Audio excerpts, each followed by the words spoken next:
Araw ng Biyernes at bukas na tayo. Kaya naman tara, samahan niyo ako sa mga aganapan dito sa Lugawan ni Ama. Nagagamit na ng mga estudyante nating customer ang student discount dito sa Lugawan ni Ama. Kaya naman tuwan-tuwa sila at deserve daw nila to kasi daw nag-aaral silang mabuti. Masaya na rin ako kasi kahit sa maliit na bagay nakakatulong ako sa kanila.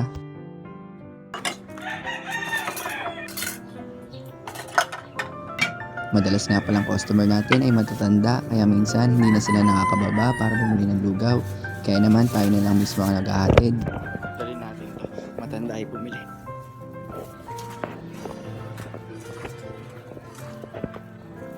Ito lang.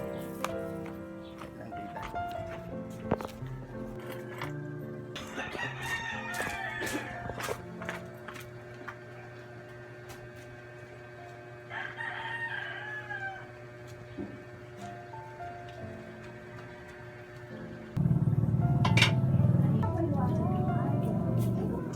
Alas 8 pa nga lang, inaubos na yung lugaw natin. Kaya maraming salamat po at di kayo nagsasawa sa Lugawan ni Ama. Hanggang dito na lang muna. Salamat sa pagsama.